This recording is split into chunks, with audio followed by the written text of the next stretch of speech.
पाकिस्तान की बात स्वीकार करो। गांधी जी के कहने पर गए, उन्होंने कहा कि हमको पाकिस्तान की बात मंजूर है। पाकिस्तान की बात मंजूर है कहा, अखबार में छपकर आया। छपकर आते ही गांधी जी ने बयान दिया, मेरे शरीर के टुकड़े हो सकते हैं मगर भारत के टुकड़े नहीं होने दूंगा। पहले कहा जाओ मंजूर करो, मान लो। फिर बयान दिया कि मेरे शरीर के टुकड़े हो सकते हैं मगर भारत के टुकड़े नहीं होने दूंगा। माउंटबेटन ने नेहरू और पटेल को बुलाया। ये क्या है? मैं तो समझ रहा था कि गांधी जी के साथ सलाह मशवरा करके आपने ये किया। नेहरू और पटेल ने माउंटबेटन को कहा, कांग्रेस महासमिति में पाकिस्तान का रेजोल्यूशन पास किए बगैर पाकिस्तान की मांग स्वीकार नहीं हो सकती। कांग्रेस महासमिति पर गांधी जी का पूर्ण नियंत्रण है, इसलिए गांधी जी की सहमति के बगैर पाकिस्तान का प्रस्ताव कांग्रेस महासमिति में पास नहीं हो सकता। माउंटबेटन ने पूछा क्या करना होगा? जवाहरलाल ने और पटेल ने कहा, गांधी जी के साथ वार्ता कर लो। आप जब भारत में आए थे तो व्यापार करने के लिए आए थे, तो व्यापार में लेन देन चलता है। गांधी जी बनिया है, आप भी बनिया हो, दो बनिया इकट्ठा बैठ जाओ, ले देकर मामला रफा दफा कर दो। माउंटबेटन को बात समझ में आई। उन्होंने गांधी जी को चिट्ठी लिखी। चिट्ठी मिलते ही चर्चा करने के लिए आओ, चिट्ठी लिखी। चिट्ठी मिलते ही गांधी जी ने मौलाना आजाद को बुलाया। मौलाना को कहा, मौलाना अगर मैं भारत के विभाजन का विरोध करूं तो किसका साथ दोगे? तो मौलाना ने कहा, मैं आपका साथ दूंगा। मौलाना का समर्थन लेकर गांधी जी अकेले ही चर्चा करने के लिए गए। गांधी जी अंग्रेजों के साथ जब भी चर्चा करने के लिए जाते थे अकेले ही जाते थे, क्योंकि अकेले में सौदेबाजी करना बड़ा आसान होता है। गांधी जी अकेले गए। वर्तमान राष्ट्रपति भवन में चर्चा हुई। एयर कंडीशन कमरा था। गांधी जी की उम्र 78 ईयर की हो गई थी। उस समय 40-50 साल से आदमी ज्यादा जीता नहीं था। गांधी जी 78 ईयर के थे और टिलटिले थे। टिलटिले समझते हो ना, लकड़ी पहलवान। तो गांधी जी गए। थोड़ी देर में एयर कंडीशन में गांधी जी को ठंडी लग गई। माउंटबेटन के बीवी ने देखा कि ठंडी लग रही है, ठंडी में वार्ता ठीक से हो नहीं सकती। माउंटबेटन की बीवी घर के अंदर गई, शाल लेकर आई, शाल को डबल किया, फिर गांधी जी को लपेटा। लपेटने के बाद गांधी जी को गर्मी आई। आप सोचते होंगे मेश्राम जी आप तो ऐसा कह रहे हो जैसे आप साइड में खड़े होकर सब देख रहे थे। ये जो मैं आपको कह रहा हूं ये फ्रीडम एट मिडनाइट नाम का जो किताब है उसमें लिखा हुआ है, और जो शाल लपेटा हुआ जो फोटो है वो गांधी जी का मेरे पास है।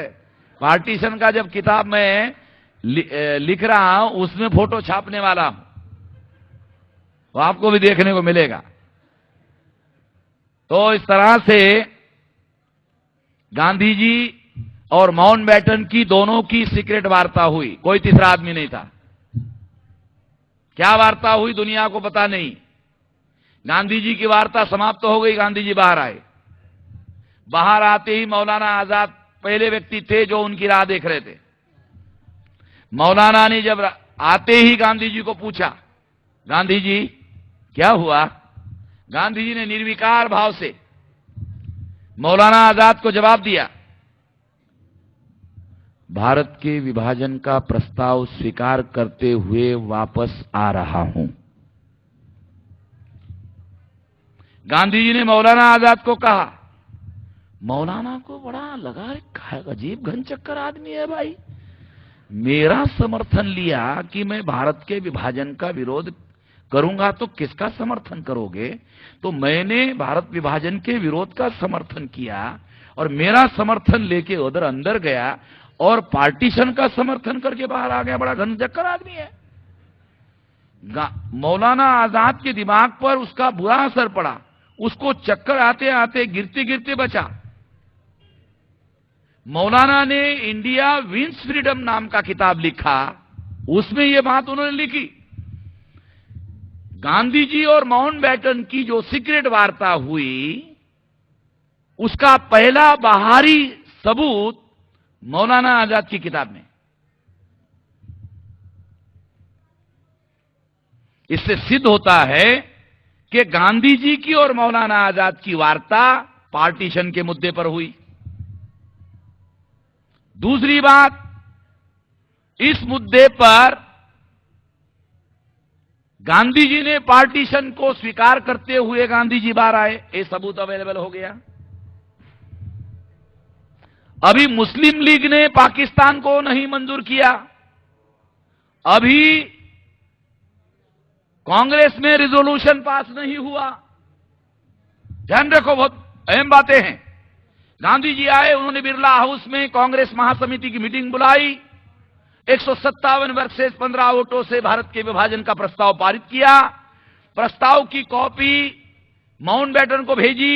माउंटबेटन को लगा मेरे और गांधी जी के बीच में जो सीक्रेट लेन देन हुआ उसमें से एक आदमी गांधी जी, उन्होंने बात को स्वीकार किया, इसलिए नैतिक जिम्मेदारी बनती है कि मुझे गांधी जी की बात को स्वीकार कर लेना चाहिए।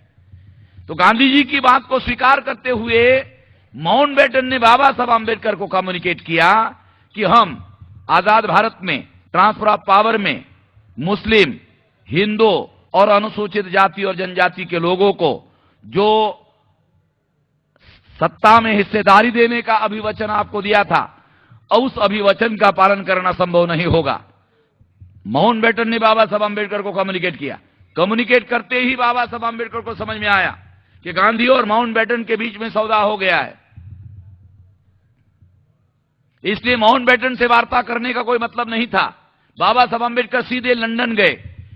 ये जब घटना घटित होती तो सीधे लंदन गए। लंदन में सरकार बदल गई थी, चर्चिल की जगह क्लेमेंट एटली लेबर पार्टी की सरकार आई थी और वहां के कई मंत्रियों को बाबा साहब आंबेडकर मिले। किसी ने भी बाबा साहब आंबेडकर की बात को सुनने से भी इनकार कर दिया। बाबा साहब आंबेडकर अपोजिशन पार्टी के लीडर चर्चिल को मिले। चर्चिल ने बाबा साहब आंबेडकर को कहा, मेरे पास सत्ता नहीं है, मैं कुछ नहीं कर सकता, हाँ एक बात करूंगा, अपोजिशन लीडर के तौर पर पार्लियामेंट में जब ये मामला डिस्कशन के लिए, अप्रूवल के लिए आएगा तो मैं उस समय आपकी बात उठाऊंगा।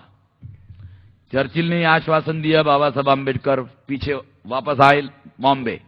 आते ही बाबा साहब आंबेडकर ने एक स्ट्रेटेजिक बयान दिया जो रिकॉर्ड में अवेलेबल है, बहुत महत्वपूर्ण है, बहुत लोगों को पता नहीं है ये क्या है, लोगों को समझ में नहीं आता ये क्या स्टेटमेंट है। उन्होंने बयान दिया, हम ऐसे किसी भी संविधान को मानने के लिए राजी नहीं हैं जो संविधान हमारे लोगों को कॉन्स्टिट्यूशनल सेफगार्ड देने के लिए तैयार ना हो।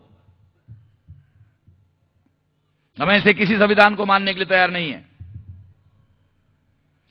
अंग्रेजों ने हमारे साथ विश्वासघात किया, ये दूसरा स्टेटमेंट, एक ही स्टेटमेंट के साथ में। जब बाबा साहब आंबेडकर ने यह बयान दिया तो इसका संबंध ट्रांसफर ऑफ पावर की जो अंग्रेजों की पॉलिसी थी उसमें एक मौलिक बात यह थी कि भारत के जो आपस में लड़ने झगड़ने वाले जो नेता हैं वो मिलजुल कर संविधान का निर्माण करे और संविधान पर सहमत हो जाए। अगर वो सहमति से संविधान बनाते हैं तो हम लोग ट्रांसफर ऑफ पावर करेंगे, ये शर्त थी ट्रांसफर ऑफ पावर की। जैसे बाबा साहब आंबेडकर ने घोषित किया, गांधी और नेहरू को लगा डॉक्टर आंबेडकर अगर सहमत नहीं होंगे तो ट्रांसफर ऑफ पावर को रोकने का अधिकार अंग्रेजों के पास में है। नुमानी साहब, आप मुझे कुछ पूछ रहे थे तो वो बात मैं आपको बता रहा हूं, बहुत फंडामेंटल बातें हैं। अंग्रेज लोग ट्रांसफर ऑफ पावर रोक देंगे, गांधी और नेहरू को लगा, इसलिए गांधी और नेहरू ने अंग्रेजों से वार्तालाप किया। बाबा साहब आंबेडकर जानते थे, इसलिए बाबा साहब आंबेडकर ने एक तरफ कांग्रेस के नेताओं को संकट में डाला, यह कहकर कि हम किसी संविधान को मानने के लिए तैयार नहीं है जो संविधान हमको कॉन्स्टिट्यूशनल सेफगार्ड नहीं देता है।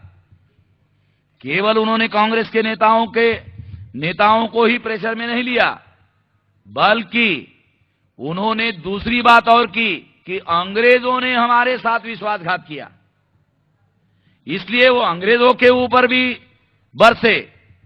तो कांग्रेस के नेता माउंटबेटन को मिले मगर उन्होंने इसमें कुछ करने के लिए इनकार कर दिया और अंग्रेजों ने कांग्रेस के नेताओं को सलाह दिया, आप लोगों को आंबेडकर के साथ किसी समझौते पर पहुंचना चाहिए।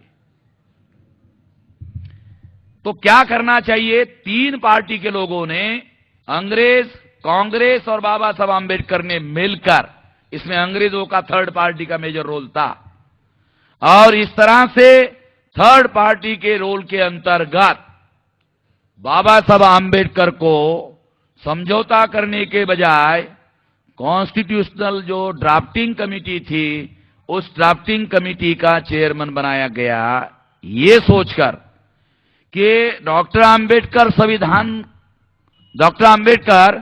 संविधान बनाने में हमको सहमति देने के लिए तैयार नहीं है। यदि डॉक्टर आंबेडकर को ही संविधान लिखने की जिम्मेदारी लगाई जाए और उनको जो चाहे वो ले लेंगे, और हम जितना बहुमत हमारा है, हम जितना स्वीकार कर सकते हैं संविधान सभा में स्वीकार करेंगे, जो नहीं कर सकते नहीं करेंगे। इसके अंतर्गत एक पॉलिटिकल डिसीजन लिया गया ताकि बाबा साहब आंबेडकर की संविधान को सहमति मिले, इसके लिए ड्राफ्टिंग कमेटी का चेयरमैन बनाया गया। एक पॉलिटिकल डिसीजन था। बाबा साहब आंबेडकर संविधान के महापंडित थे, इस वजह से उनको चेयरमैन नहीं बनाया गया। ये ध्यान रखो, बहुत सारे लोग इमोशनल बोलते रहते हैं, ये इमोशनल मामला नहीं है, ये पॉलिटिकल डिसीजन था।